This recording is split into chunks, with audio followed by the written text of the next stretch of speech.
This episode is brought to you by SD Sober Living. If you or someone you know needs a safe, supportive recovery home, then reach out to SD Sober Living at www.sdsoberliving.org or call 619-334-9869. That's 619-334-9869. Come get some fuck fentanyl and some San Diego recovery at SD Sober Living. This is the Fuck Fentanyl guy letting you know if you or a loved one is injured in a motorcycle accident, then call 1-800-Lawtigers for a free case evaluation. We are available 24/7. That's 1-800-Lawtigers with over $1.5 billion recovered in verdicts and settlements. Nobody got your back more than Lawtigers.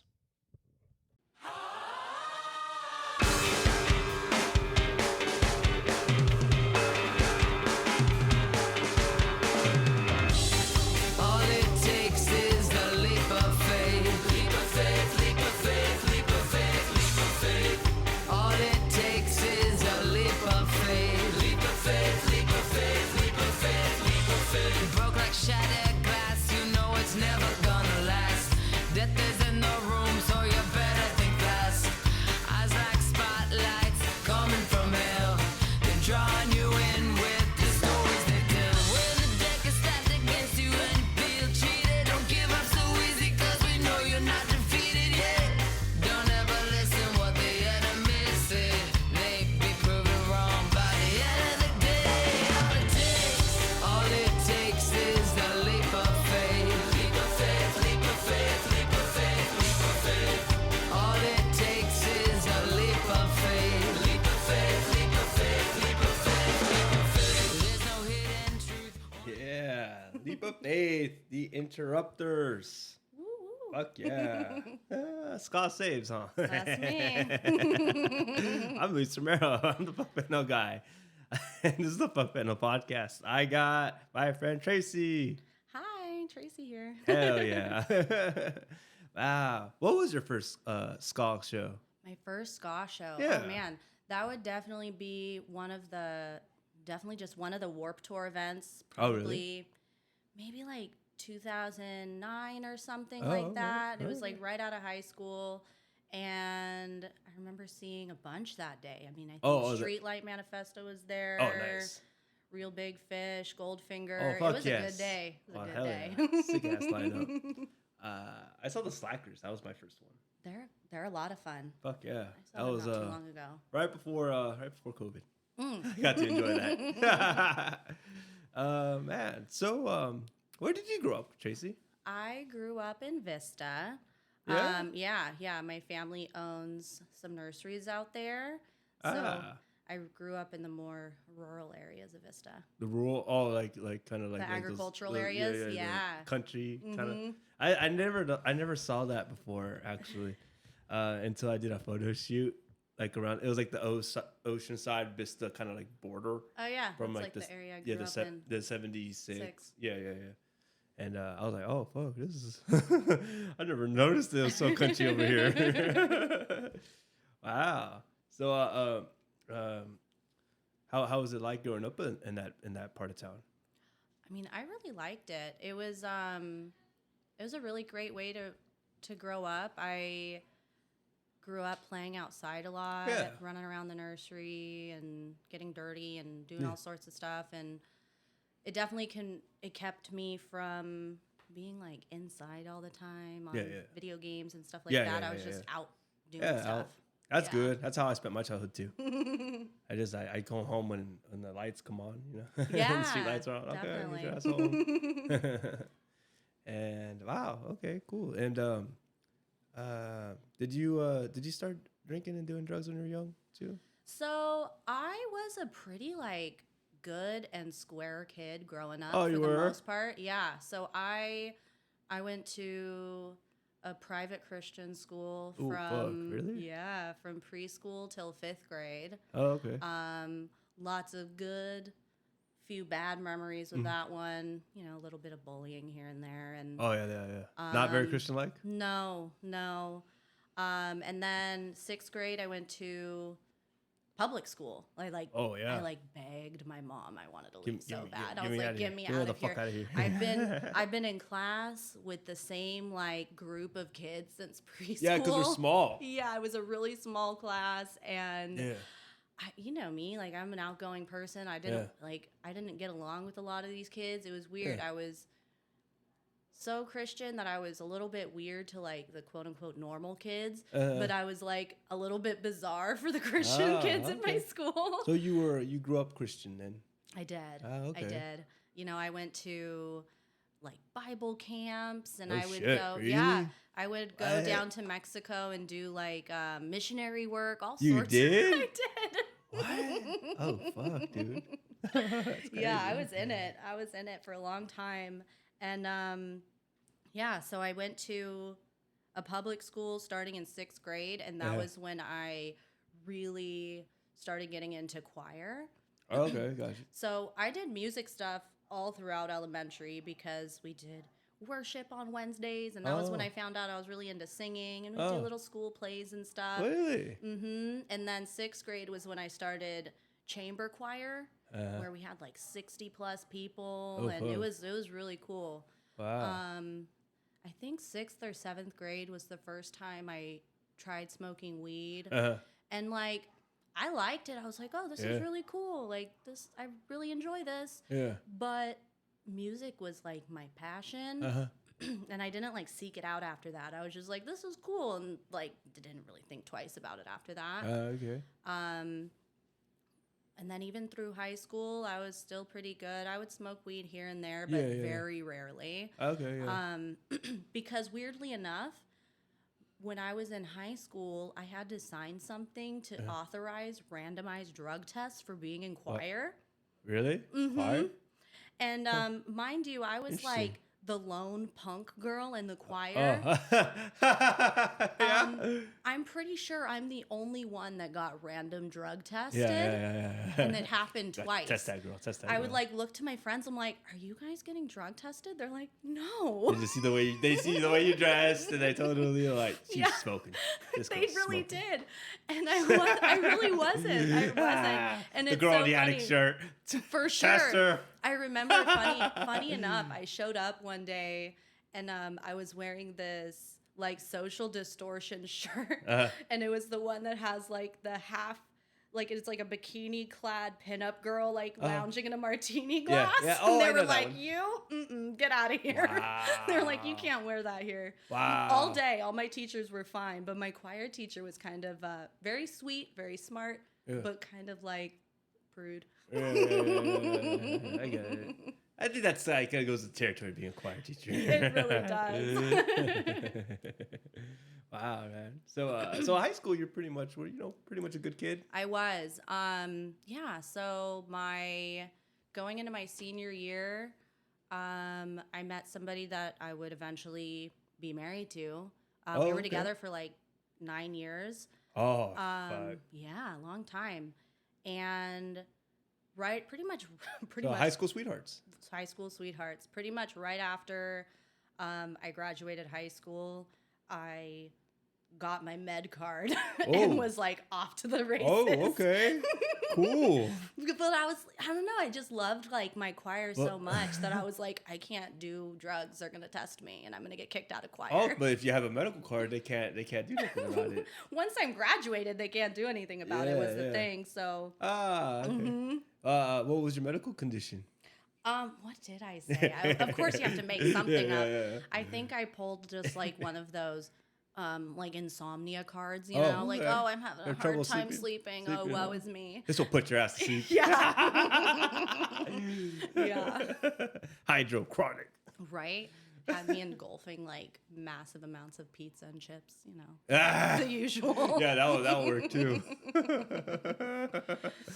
Wow, okay. So you got out of high school and you're smoking regularly? I was smoking regularly, and the interesting thing is at this point I pretty much went right to Palomar. Oh, And, yeah, the college. Yeah, and I started taking AODS, which is alcohol and other drug studies. Oh, okay. Because cool. so I have a lot of addiction in my family. Yeah. So I always knew like I wanted to help addicts. Oh, okay. And so that's what I went to school for. Nice. Smoking weed the entire time I was doing that. Nice. Well, Yeah, life's about balance. Yeah, of course it is. But I didn't, you don't see it as a problem at the time, especially because I was doing full course loads, getting good grades, all of that sort of thing. And then I started interning, my last year. Yeah. And I was working a lot at like a detox house. And then I was doing a little bit like in the center, like sitting in on classes and things like that. Okay, so you were working in treatment already. Yeah, this was by 2014 I was doing that. Oh, nice. And so that was me getting my intern hours. Oh, wow. And I thought I was doing so good because I would wait until after I was done there to smoke weed. Oh, well, yeah. It's very, I was like, at least very I'm courteous. not coming in stoned or as fuck. smelling like weed. Smelling like weed, red eyes. So I finished my intern hours, and I had this like one incident that just like horrified me, which definitely, for many reasons, I took a step back from wanting to pursue that. Oh, yeah? But I was working at a detox house, and somebody had gone into like some gnarly seizures from detoxing off of like benzos and stuff. Yeah.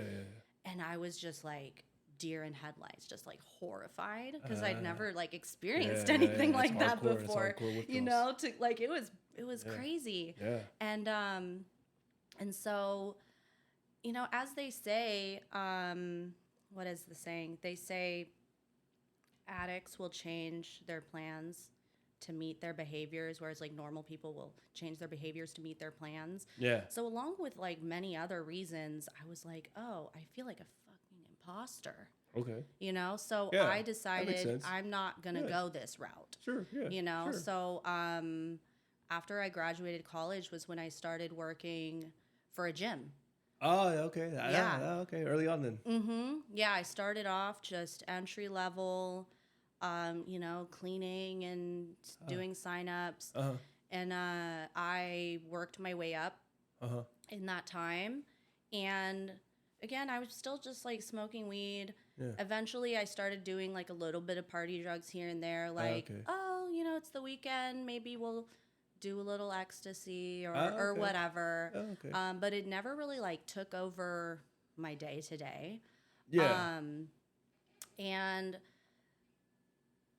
eventually I got to a point. So me and my ex were together for, like I said, like 9 years. Yeah, 9 years. And I was progressing through life pretty quickly. I was moving up. Eventually I was, front desk, supervisor, assistant manager, general manager. Wow. And they were not doing that. And even though our relationship was pretty good, I couldn't foresee like a future with somebody that's not as like motivated in life as I was. Yeah, you were trying to move up. Yeah. And so it wasn't a lack of love. It was just like, what are we doing here? Yeah. And I thought, like a lot of people do, maybe if we get married, it'll, Right. Oh, fix your problems? Fix our problems. Oh. Definitely not. Oh. Boo. I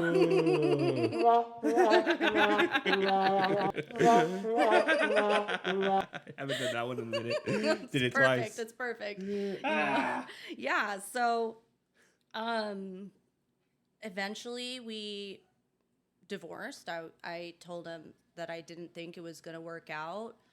We kind of separated for a little bit before I realized nothing's going to change. So with that was, he moves out and I'm now essentially single. Still legally married, but essentially single. Okay. Yeah, you separated. Yeah. But still have to. But it was like, that was the plan. Like I told him like, we're going to get a divorce. And I realized I hadn't partied like ever. I was working a lot and I was doing all the things. Sounded like you were a workaholic almost. I definitely was. I mean, just in the way you're career driven. You're like, I want to move up. I want to. That's definitely the case.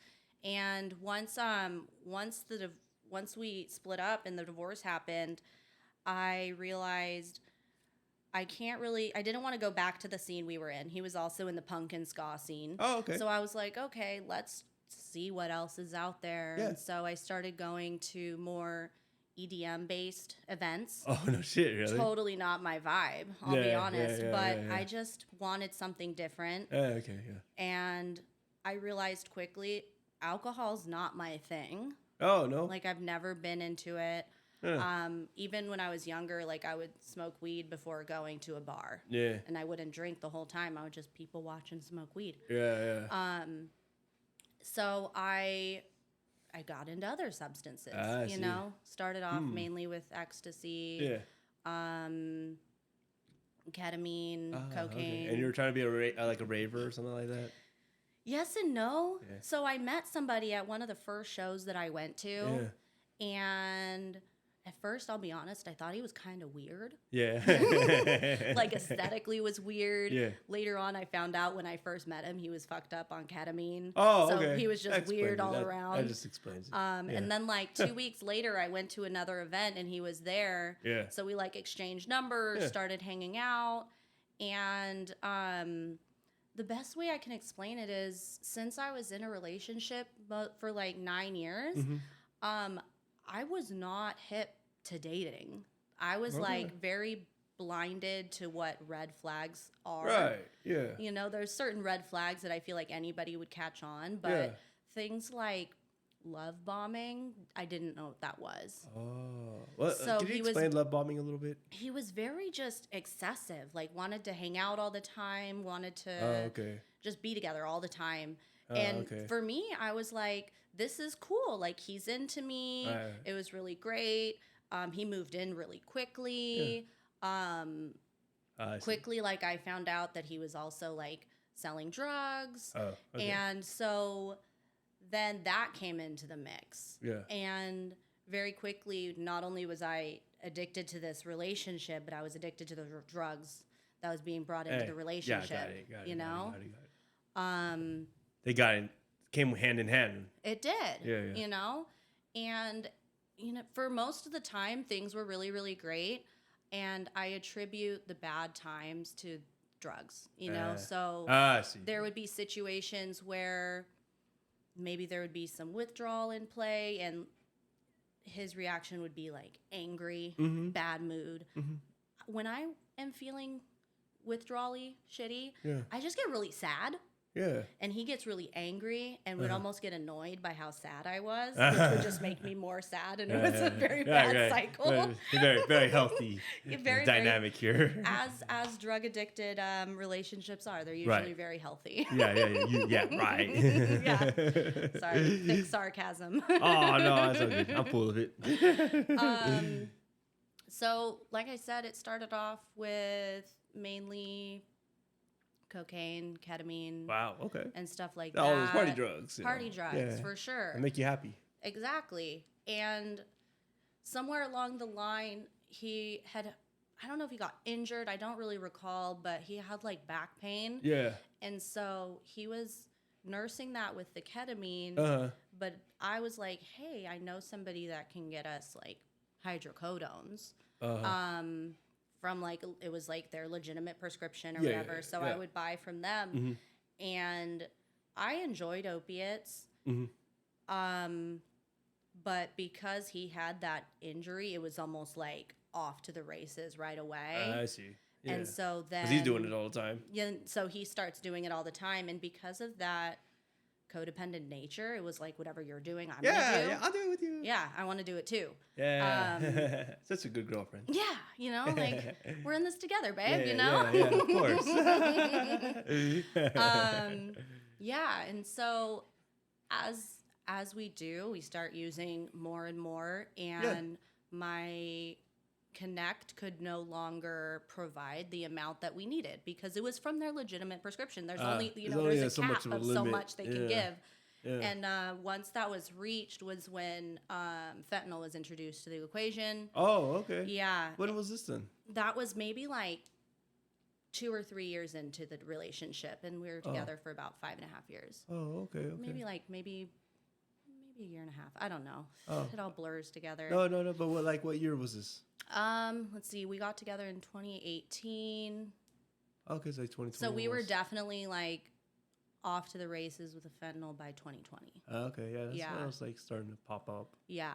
And More so predominantly. absolutely. And so you add on top of that COVID. So we've got, like the 2020 COVID money coming in. Yeah, we were just talking about that. And on top of that, like we were working together. We would work mainly like in hemp production. Oh, okay. So we were pretty isolated in our job where we would mainly just be working with the plants. So no one really to bother us. Okay. And we would so just... you left the gym industry? I got fired in 2019. Oh, you did? Why? Honestly, the interesting thing is I attribute it to one thing to which I needed to sign an NDA for. Oh, got it. However, I wouldn't be surprised if somebody had found out I was using, because I was going in and out of the bathroom so much to do drugs. Got it. And I felt like I was discreet, but who knows? In your mind, everything was going great. Yeah, in my mind, everything's going great. Everything's discreet. No one knows what's going on. No one knows. I'm pretty sure my boss at one point, who was like the regional director at the time, had walked in to the break room like right after I was like hitting like a vape pen, not like it was like a weed vape pen, a weed vape pen, like a wax pen. Yeah. They were like, "What's that smell?" I'm like, "I don't know." Oh. Okay. I don't know what you're talking about. This is my lunch break. Oh no. Yeah. Okay, so you're out of that industry now. I was out of that industry. Oh, wow. I started working. I had a couple of jobs in the hemp industry, anything from hemp seed production for hemp seed sales, and then I did I managed like a clone department for another company where I was, I would do the cuttings, and I had this whole like shipping container of just clones on clones, and I was so like coked out. I felt like a mad scientist, but I was actually really good at what I did. Right I on. would get them like fully rooted like real quick, and they were ready for transplant super quickly, and they were beautiful. But I was definitely in my own little world in there. Fuck yes. Which is probably why I never got COVID. I was never really around other people. I was just, it was like me, my ex, and the addiction, and plants. And plants. Shit. Yeah. That's pretty wild. Was this all like in North County too? Yeah, all in North County. So, most of my family lives in North County, and so I worked for a little bit at my family's company. Yeah. Which is in Vista. Yeah. And then I was doing both jobs at one point. I was working in the morning at my family's company, and then I would work kind of like afternoon into the evenings at the other company. So even though I was a complete drug addict, I was still a workaholic too, which cocaine wildly fueled that. Oh yeah, absolutely does. I would be running off of like go get her here. 2 or 3 hours of sleep. Yeah. I would force myself to go to sleep every night, usually with like Xanax or ketamine, and so then I'd be ready to go the next morning. Yeah. I've always been like terrified of getting psychosis, so I was like, I would force myself to go to sleep every night. Yeah, it's a good idea. Keep the shadow people at bay. Yeah. They ain't gonna take my weed. No. Wow. So yeah, I mean, for the most part, besides that little thing with the gym thing. Yeah. But you're pretty much functioning, and you're pretty much handling business. Absolutely. It definitely helped that I didn't really have many interactions with people. Yeah, that makes it easy. And when I was working for my family's company, I would make sure not to partake in anything that would be causing me to like nod off or anything. Right. I would do just enough fentanyl to make sure that I wasn't getting sick, Right. But then I would make sure that I was doing a lot of cocaine so I wouldn't nod out. Yeah. It's that fine balance, you know? Yeah. Every once in a while I'd have a day or two where I would 1 hit of Fetty and then 3 hits of cocaine. Yeah, exactly. Where like there was definitely a couple of times where I fucked up the balance and I'd be like nodded off at work. No. Yeah, those were some bad days. It definitely brought a lot of chaos into my family because they were like, "Oh, now we have to actually do something about this." Wow, and okay, so you're doing your family's business as well with the hemp industry. Yeah. So in the evenings, I was working at the hemp farm, I got you. managing the clones. I see. Then during the day, I was doing pretty much just sales calls all day. Oh, okay. My family's company has been around for a long, long time, Oh, no shit. since like the 50s. Oh, so we okay. have like a good establishment. We've got a lot of companies that buy from us. So I was pretty much just calling them and letting them know, hey, this is what we have available. Do you need anything? And, you know, I'd try to get a bunch of calls done, and then I'd go to the bathroom, and like, you know, and then I come back out. Cocaine time. So did your family ever threaten to fire you or anything like that? So not really. The interesting factor is, I mean, I'm going to keep a little level of anonymity, but Sure. there is Absolutely. another family member that also struggles with drug addiction. Yeah. And everybody in my family is well aware of it. Yeah, of course. And so they would be more the focus than I was. Oh, you had a scapegoat. They were also, I did. So they were also in the office. Yeah. And so had a everybody's similar concerned about what's going on with them. And no one's really looking at me because I, at least to the best of my ability, tried to keep my shit together. Like I said, there was a couple of days where it kind of fell apart. You know, did a little bit too much Xanax or something, and I'd show up loaded. But for the most part, it was like everybody's worried about what they're doing. Because at least for me, being the workaholic I am, I was working, and I was at my desk, like making calls and such. And the other person wasn't.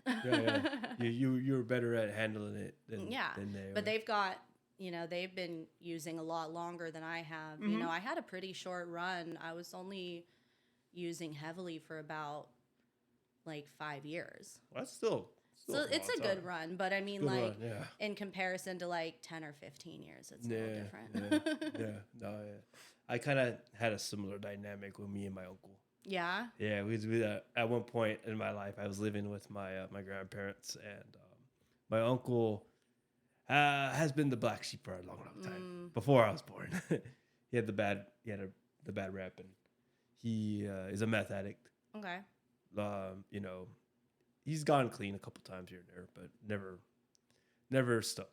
Yeah. And so at one point, he was, you know, using, and I was using.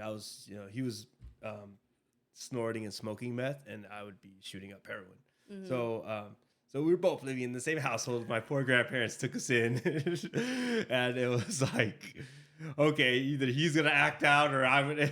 I think we both were kind of like the balancing of like, okay, what's going on? What distraction?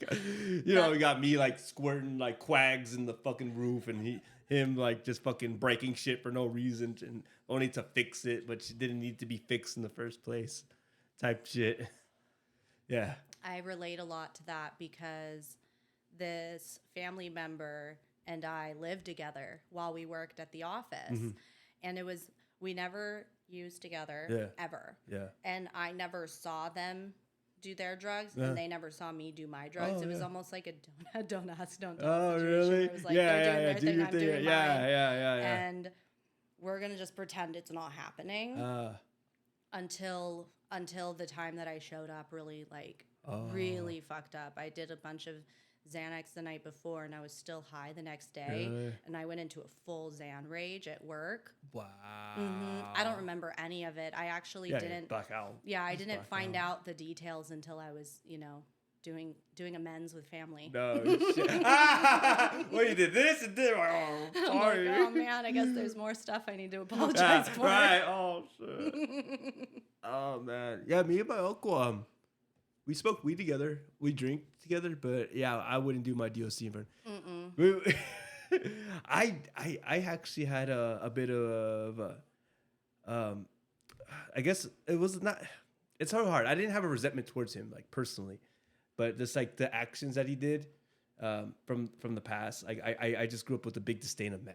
I never wanted to do meth, so it wasn't like I was never tempted to get twacked out with him ever. And he didn't like heroin because his best friend had AIDS from shooting up. Yeah, so it was like, so we both had no intentions of doing our DOCs around each other, but we definitely would bond with weed and alcohol and shit like that, and it was just like a shit show.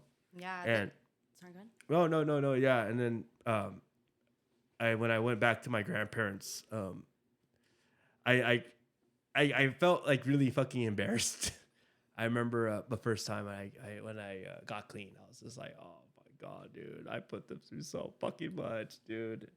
And it's funny because it's like how you described, like there's some times where I just black out and I don't even remember what I fucking did. And they'll just pop in sometimes. I'm like, oh, should I make an amends with them now? Like out of nowhere. But I just do the living amends. Absolutely. You know, I don't get high anymore, and I just try to be a better fucking person. Totally. You know, that's all that we can do at a certain point. Yeah. You know, we make the amends that we can make, and then we just try to live the best life that we can. That's that's the biggest amend that I have for myself. Right. You know, 'cause I feel like I was the biggest one on my resentment list. Yeah, I think so too. For me too. Yeah.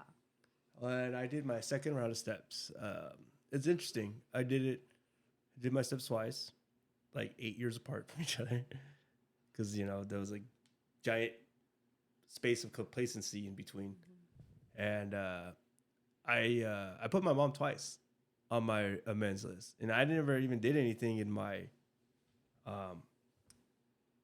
my sobriety to really harm my mom, besides little like back and forth disagreements, but like that's like so fucking minor compared to like the shit I used to do.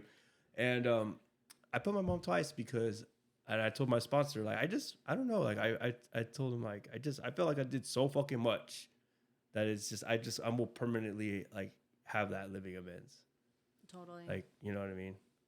Like no matter how much time has passed, and because it's just I feel like for all that bad shit that I did, it still can happen again. Yeah. And I have to check myself constantly to not repeat that. And so, what was the kind of like the moment that you decided to get clean and sober? Yeah. So nearing the end, there was a few attempts to get sober with my ex. With them together? Yeah. Okay. And we would do these weird little trips to like an Airbnb. Yeah. So as a lot of people know, when you're detoxing off of fentanyl or any sort of opiate, you get like I call them like the creepy crawlies in the legs, like restless leg. Yeah. And I would always just want to be like in a scalding hot bath. And we didn't have one at our house. And so we would get an Airbnb, do it for a couple of days, and then, but we would have absolutely no one holding accountable but ourselves, which is a bad idea, So we would essentially, get a little bit sober, so to speak, and maybe like 3 days, and then we would go right back to our house where we still had all of our drugs. Like we didn't really have like, I think that was like the biggest sign that we weren't ready, because we're not gonna like throw out all of our drugs before going and getting sober. Yeah, we would just like get a little bit sober. Oh, and then you feel go a little healthy? Yeah, I'm feeling a little good now. Now I'm ready to get back at it. Back at it. So the time that we did get sober, is we had just gotten back from like one of those little Airbnb getaways, right? Yeah. And since prior we were having a hard time quitting like everything at once. Yeah. We got it in we got this little idea where like, let's just let's just try to quit one drug at a time. Oh, brilliant. Brilliant idea, right? And so the first on the list was the fentanyl. Okay. And so, Get rid of the fatty. you know, we had a few days off of that. Good. But what that would do is we would just start doing insane amounts of ketamine Oh, to like great. balance out like this feels really shitty, and what don't addicts like? We don't like to feel shitty. Oh, absolutely. And not. so we're like, let's run it. So Yeah. we would do a bunch of like ketamine and Xanax. Yeah. And so we get home, and it got to a point where we were both just feeling so terrible. Yeah. We had essentially been in a K-hole for days, you know, so we're not really in our full capacity of thinking. Yeah. And it got to a point where he had said something along the lines of, I would rather be dead.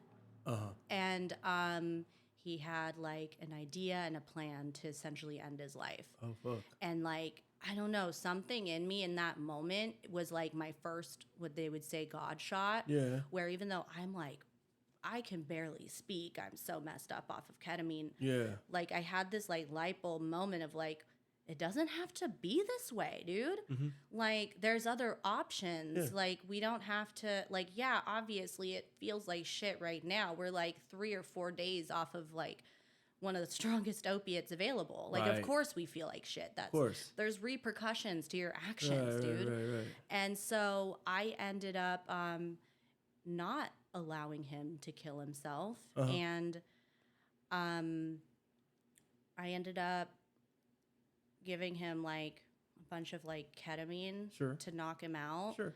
And then I started texting his sister. Yeah. And because I was all messed up, I texted her our address like 10 times. And I was like, essentially like, yo, come get your boy. Like, he's not doing good. Yeah. So his family ends up driving up and picking him up. Yeah. And the very next morning, I reached out to my mom, which my mom at this point, like, she's been going through like Al-Anon and stuff. Yeah. So I called her and I let her know that I was ready. So she drove down from Temecula. Uh-huh. It felt like she was there like so quick. She was just all of like, I blinked my eyes and all of a sudden she was there. She was ready for that call? She really was. I feel like I was probably also just like in and out of it. No, not. Whoa. Like I really hadn't done any fentanyl though. I was just, it was the Xanax. And all the other stuff. I ran out of the ketamine, so I was pretty much only doing Xanax at Pop this those point. fuckers. Xanax and cocaine. And so my mom gets there and she texts me that she's like almost here. Yeah. And so I start packing a bag, and it's so funny. I remember this to this day. I'm trying to pack like a bag to go stay at my mom's for a while, and I'm so like out of it that so I had this like dresser drawer, right? And I would have like a dresser of, you know, like socks and undergarments, and then another one with shirts and another one with pants. Yeah. Well, apparently I just packed a shitload of pants. I'm so tired that I just opened one of the drawer and just started shoving stuff into a backpack. I'm like I'm not aware of what's going on. I'm just so I show up to I've got like moccasins on, some like baggy sweatpants, like this big hoodie that says antisocial butterfly on it, nice. and a fucking backpack of pants, man. Like, and I'm ready to go. I'm ready to get sober. Wow. Sick. Yeah. So my mom drives me back up to her place in Temecula, and I mean, I had no insurance. I had no idea what I was gonna do. And by this point, like, making that call to my mom was like my first step of rigorous honesty. Right. Like, she was the one person that I didn't want to know what was going on. Of course. Because she's like the one person. I mean, I respect a lot of people in my life, but my mom is someone that I hugely respect. Yeah. My mom had me really young, and like it's been us, you know, most of my life. And so to make that call was really hard. Yeah. But how she responded in that moment was, like, I don't think she could have responded any better. There was absolutely no judgment, no anger, just like, let's do this. Yeah. And got me excited about it, you know? So we get up there and we're trying to figure out, like, am I going to go to a rehab? Yeah, like, yeah. what's going on? Right. And like I said, by this point, like, I was off of the fentanyl for a while. I was still feeling shitty. I probably should have done a medical detox, to be honest. But I didn't. Kind of past that point now. Yeah. You know, I was doing other drugs, but I feel like I wasn't doing enough Xanax to be of concern of like like seizures or anything. And I had already gotten through like the worst of the opiate withdrawal with the assistance of Thank you, ketamine. Special K. And I remember the big sign that I was like really ready was my mom asked me if I had brought anything with me. And I pull out like Pants. yeah, I pull out my pants. Yeah. No, I pull out of my pant pocket like a vial of just like just Xanax, and I just really? passed it to her. It was just a bunch of powdered Xanax, and she dumped it down the sink, and that was it. Wow. Like I hadn't Oh my God. done or touched anything since. Wow. That takes so much courage. It was a rough go. I could never do that. I could fucking never do that. I'd lie to my fucking teeth. I would deny so fucking much. That's so funny. Yeah,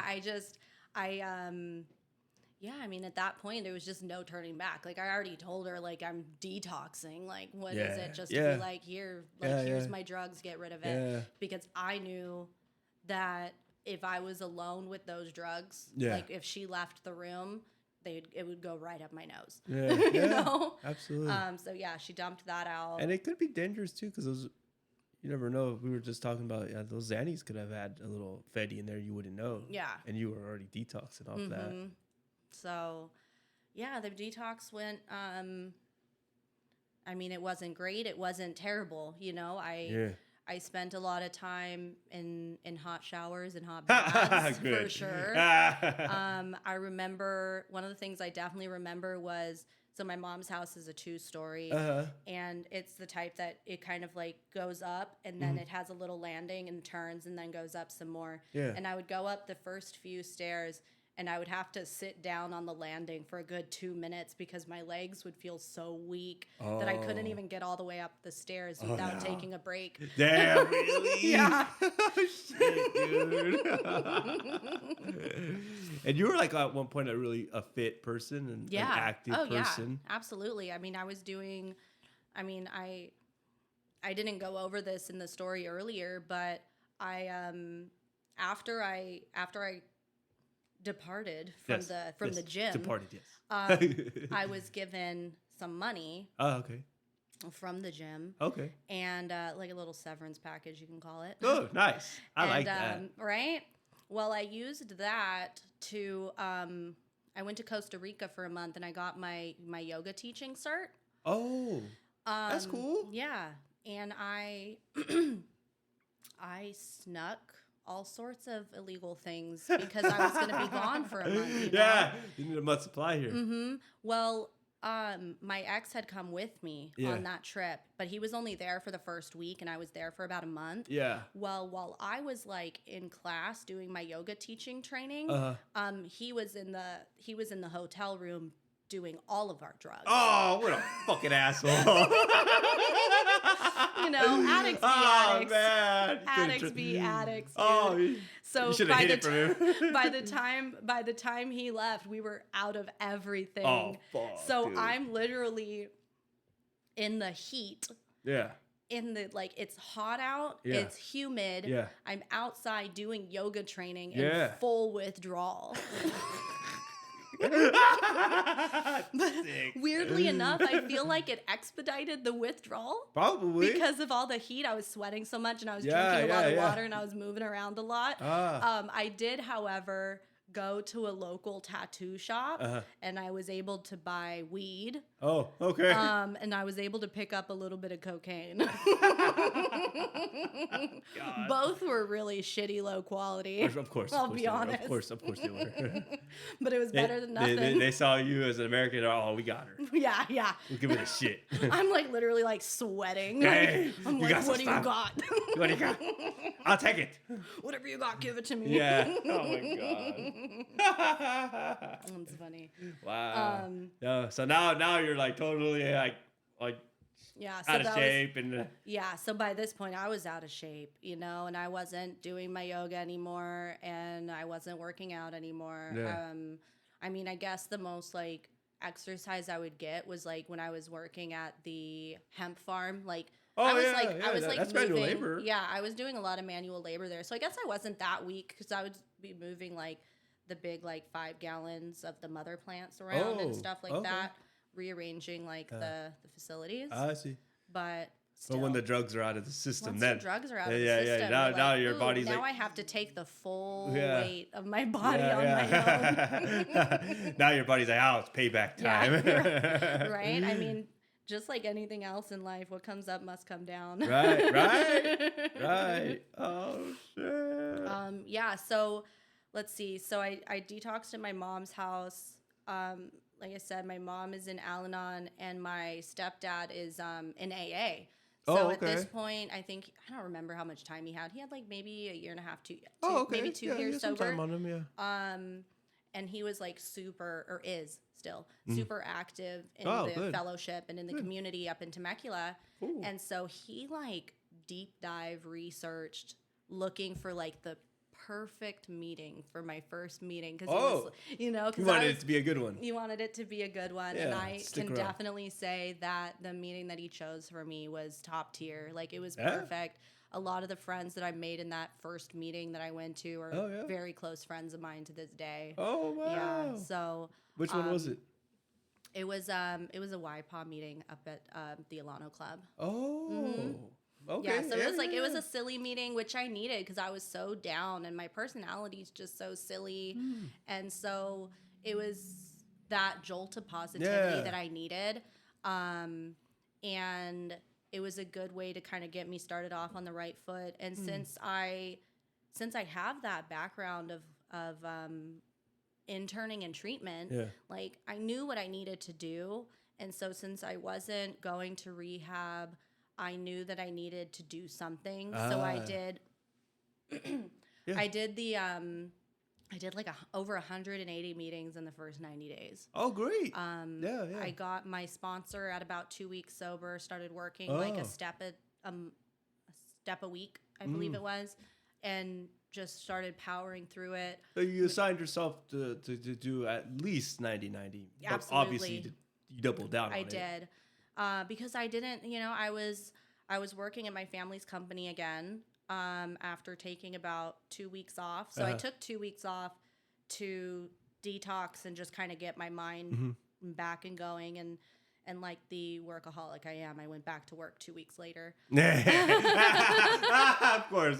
I was like I gotta get it. I gotta do something. do something. I can't just lay around the house all day. I just couldn't. Yeah. So once I was like able to like walk around. Yeah. I was going back at it. Yeah, right. Get your strength back. Yeah, I wasn't able to work a full day right away. I was probably working from about like 7:30 till noon. Oh, okay. Yeah. And then I would take a nap. And then I would go to a meeting in the evening time. Oh, okay. So I built a fellowship right away and started going to as many meetings as I could. And I started making a lot of friends. Some of those friends, and I would go to concerts with them and just do like fun shit sober. Yeah. I remember meeting you at a YPO meeting. Yeah. I actually remember that the exact moment. Yeah. Yeah, I do. And I was like, oh, this was cool. Yeah. Like I see you, like, you. I don't know if you were wearing the Addict shirt. You were wearing some sort of band I like. Yeah. And I like this one. I got this shirt, the shirt that I'm wearing right now. I got it at the Addicts event at the show that we went to. Yeah. Oh, dude, I love that fucking concert. They're so fun. It was so fun. Anytime they come around, I always go. Oh, dude, I'm for sure gonna go every time they come. Yeah. I fucking loved it. He's a showman. Oh fuck yeah. he's amazing. It's so funny too, cause I wasn't even a huge fan of them. I just thought they were cool. Yeah. Cause I love Clockwork Orange. That was like one of my favorite movies of all time. Yeah.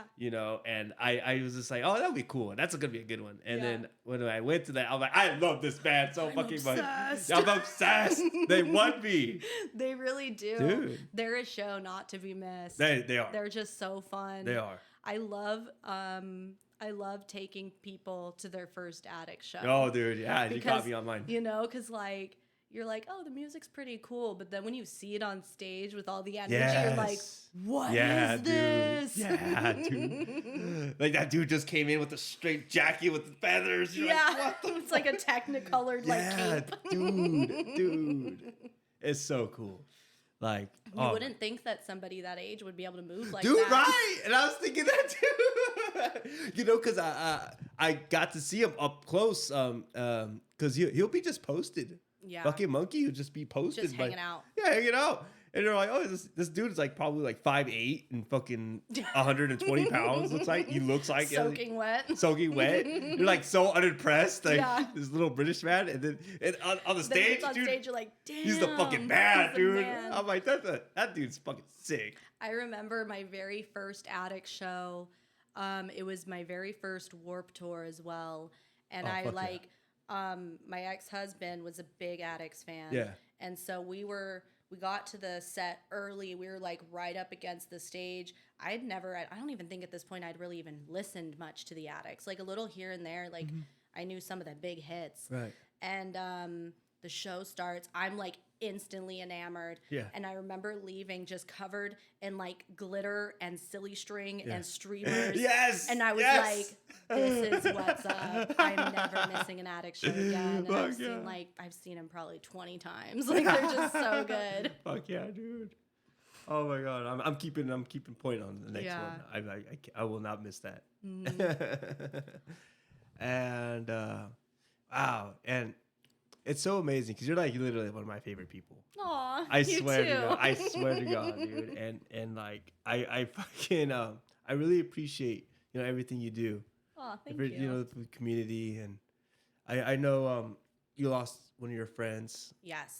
That was at that show. Yeah.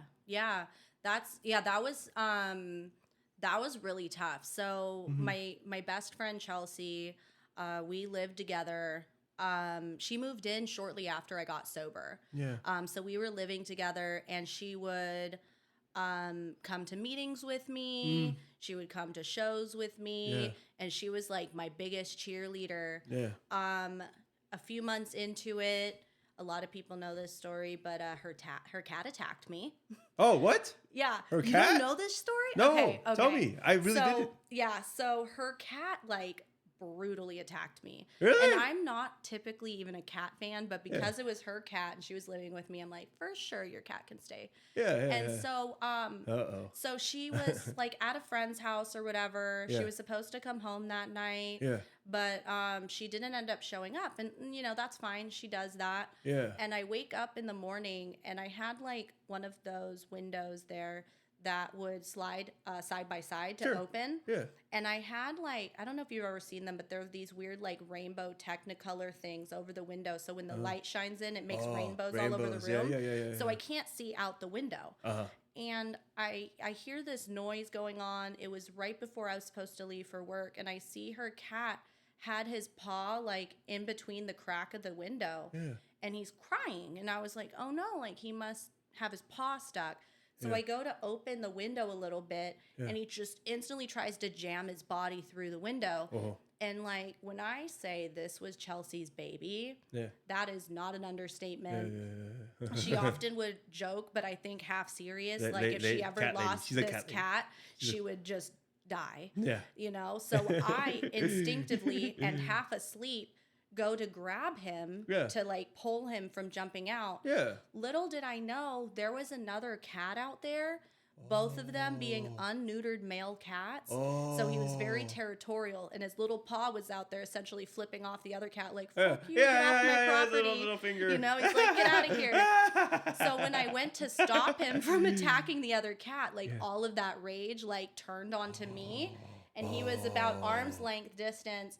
And he lunges at me, and his face was up against, or his stomach was up against my face, and he clawed my scalp up. And I ended up having like 6 lacerations, needing 9 staples in my scalp. 9 staples, yes. Oh, fuck. Gnarly. So I'm like a few months sober, and I go in, and like, so first of all, I throw the cat. Yeah. I Yeah. throw the Yeah, cat. yeah, yeah, that little I'm like, fucker. fuck this little guy. Yeah. And I run out of the room and I close the door and like shock sets in. Yeah. I don't feel any pain, but Yeah. all of a sudden I get this like wave of calm and I just feel like blood coming down my face and I'm like, Yeah. oh fuck. Yeah. You know, so I go into the bathroom and I look in the mirror. I'm like, oh shit, you know. And I'm always really calm under pressure. So Yeah, I'm good. like, all right, Yeah, that's a good thing. let's clean this because my first thought is cats have disgusting little fingernails and there's all sorts of all sorts bacteria of up in little there. shit in there. Yeah, literal. Yeah. And so I take like the this hand wash that I use for my tattoos, like the gold dial soap, and I hop in the shower and I clean this whole thing off. Yeah. Luckily, I'm in shock, so I'm not feeling anything. Yeah. And I hop out and I look in the mirror and I realize like it's like split wide open in the front, and I was like, "Fuck, damn. I'm gonna have to actually do something about Right. this." Right, You know, yeah. like Now I gotta go see that this- was what I gotta was see like. this- I was most frustrated. Like, I actually have to do something you gotta about see this. a specialist now. You know? So I knock on my dad's door and he like comes out and he drives me to the urgent care. Fuck. And I'm like pacing Yeah. the floor, and when I get in there, they're essentially saying like, oh, we can send you home with pretty much all the things that I would want. Yeah. You know, and my brain like for a split second was like, oh, this is a free lapse. Like I deserve Oh. something. Oh, you do, huh? Yeah, because like I've got gashes all over my head. I'm having a panic attack. okay. I deserve benzos and opiates. You know, Catnip. Yeah, exactly. Then luckily by this point I had been in the rooms long enough to remember like 1 is too many, 1,000 is never enough. Oh, okay. And I didn't take anything. Oh, good. Good. So I didn't. Joke. Yeah, like I remember getting home after getting the staples in, because I kept telling myself as they were doing the staples, I was like, this is the worst of it. You know, like once I get past them putting the staples in, it's not like it's gonna hurt more when I get home. Yeah. Like I don't need to take home medication. Yeah. I don't need, like, you know, it is what it is. And if and so I stayed sober through that. And I went to like 2 meetings that night too. Wow. Because I was like, who knows? Like, who knows what my crazy brain might think up if I'm sitting home alone in a lot of pain. Yeah. And unfortunately, so when I do get home and I'm talking to Chelsea, she just feels like shit. You know, she feels so bad about what happened. Yeah. Because like that's her baby, and I'm literally like her best friend. Yeah. And I told her, I was like, look, I love you. You're more than welcome to stay, but The fucking like cat the gotta cat go. can't stay here. And she ultimately decided that, you know, if the cat can't be with her, she didn't want to stay there. Really? So she ended up living in her car. Yeah, she didn't have anywhere else to go, so she stayed in her car. She literally wouldn't get rid of the cat. Like, No. if it meant housing, that's fucking. That's how much she loved that. See, that's why I tried to keep the cat from jumping out the window, because I know that if something happened to that cat, she would have literally probably died. Yeah, You know? Yeah. God damn. Dude. She was serious about that cat. God. And so then That's fucking nuts. yeah. So I shortly after she moves out, I got my job in treatment. So I decided to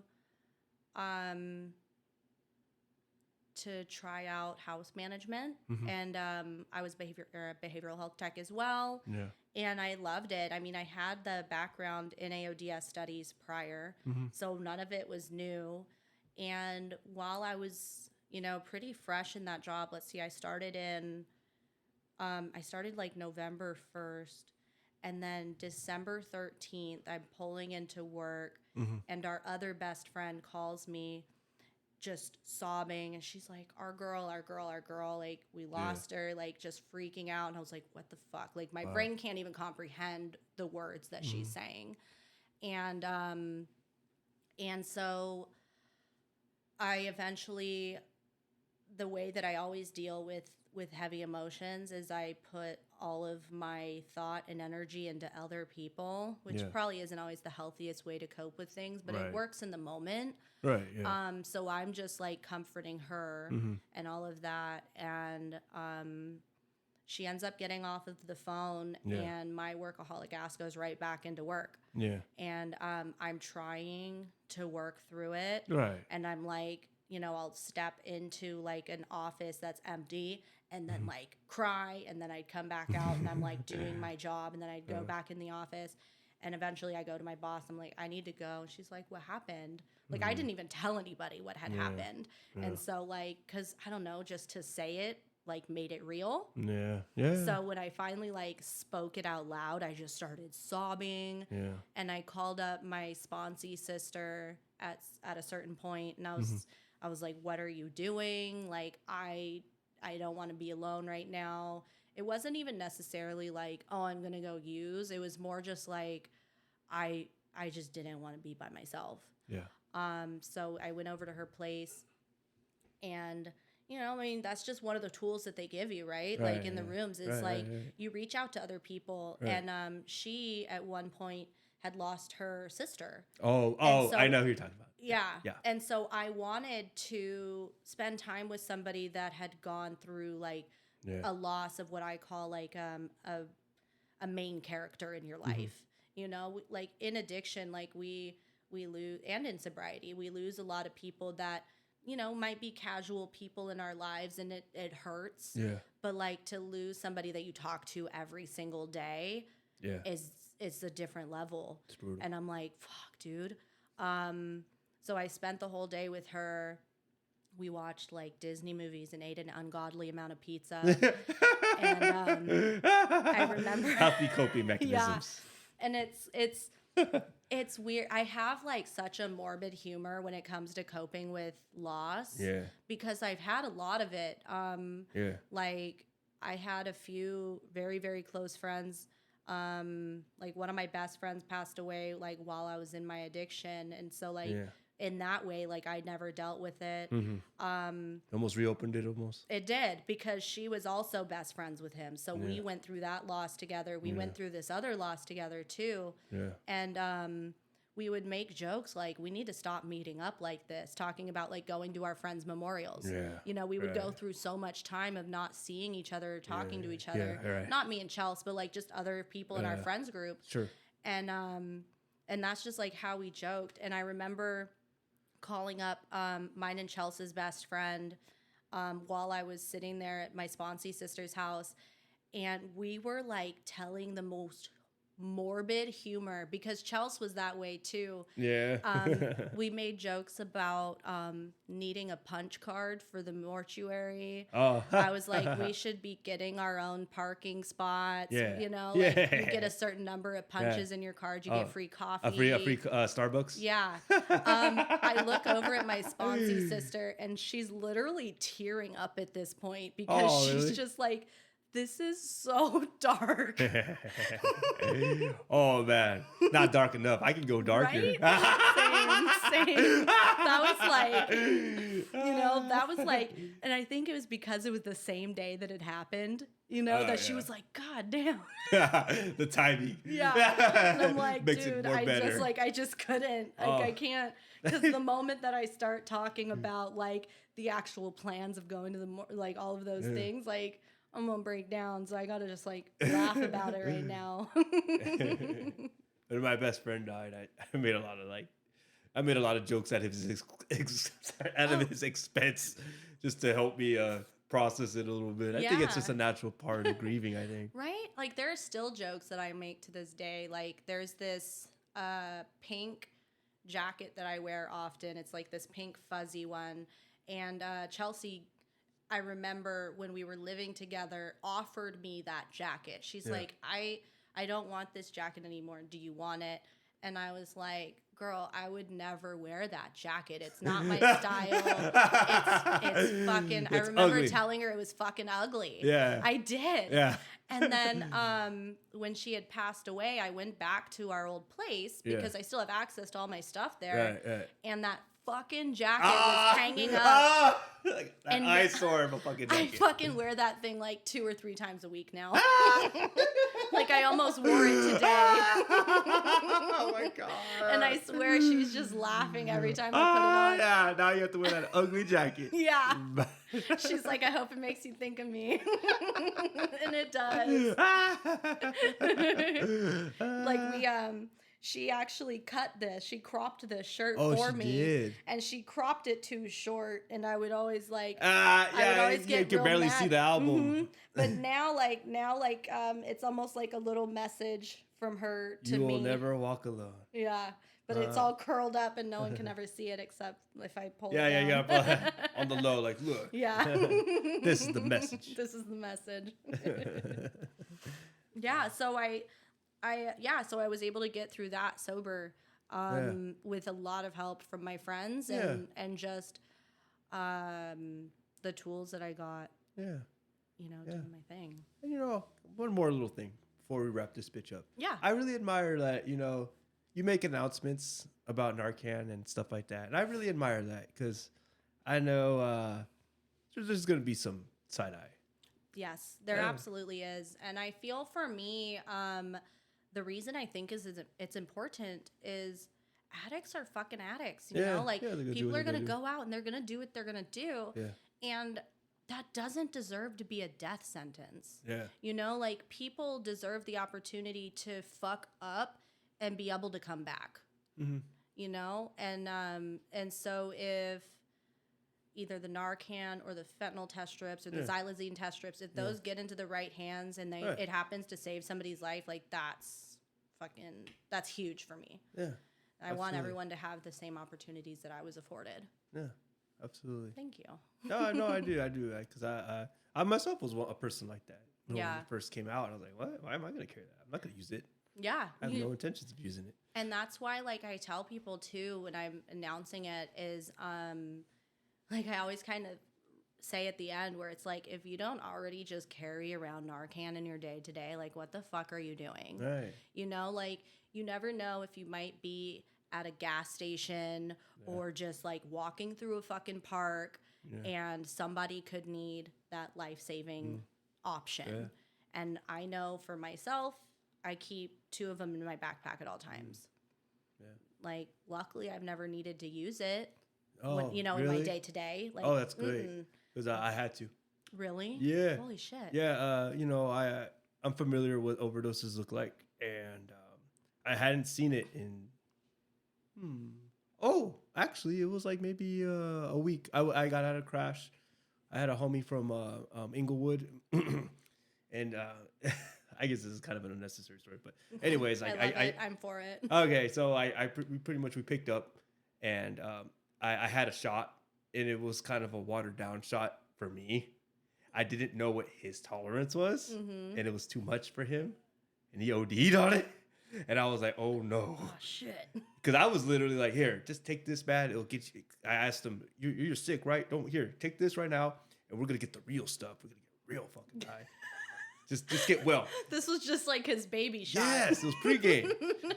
But he fucking OD'd. And I was like, oh, fuck. And then, so, like, it was like 1 week before I got clean. 1 week. We had just got out of crash. I'm fucking slapping the fuck out of him at the parking lot at Food for Less. And I fucking tried to drown him with water. We had this thing of water. I got it out of his truck. And, like, so doing the combination of those things kind of was making him breathe a little bit. Just in time for the ambulance to come. And once I saw that the fire, it was the fire truck first. Fire truck came, and then the ambulance came, and then the police came. So I saw him go on the stretcher, and I fucking left. You're like, bye. I'm all right, good. He's there. They got him now. Like, there's nothing I can do. Out of my hands.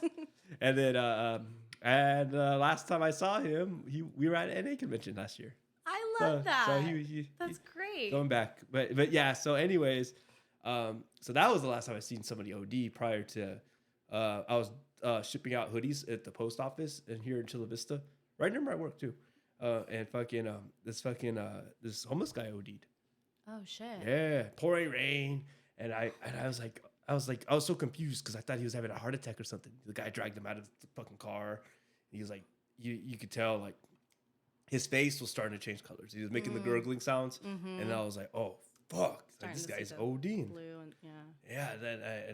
Somebody mentioned Narcan, and I was like, and just immediately I just ran in my car and I grabbed some, and then I fucking hit him twice. Mm-hmm. Got him to breathe, Yeah. but it wasn't even enough to get him fully out of it, man. And it was like, okay, my God, am I gonna hit him again? And I got the third one, and I was like, as soon as like I whipped it out, I saw the ambulance like fucking came in, and I was like, I let them do their job, and Absolutely. yeah. But yeah, I never thought I was gonna see someone OD. And that's the thing is like, even in our sobriety, you never fucking know. Like you might go, oh, like I don't hang out with drug users anymore. And like, you know, I know for me, like that's the case. Like I don't spend time with people that are using drugs. However, that doesn't mean I might not be at a fucking gas station or, you know, whatever. Anywhere. It can happen anywhere. It really can. Yeah. Yeah.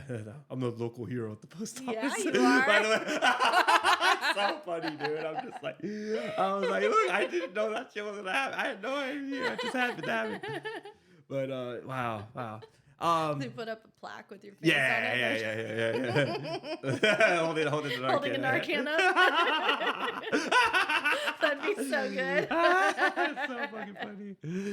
Oh, fuck, man. But, I love you and I fucking appreciate you, Tracy. I love you too. You know, you're a fucking amazing woman in the recovery community here, and I hope you just keep doing what you're doing. Thank you. I appreciate it. Absolutely. And I can't wait for the next Addict Show. Hell yeah. Woo! We'll be in the pit. Fuck yeah. All right. Thank you so much for coming on. You're welcome. Thank you for having me. Goodbye, everyone. Bye.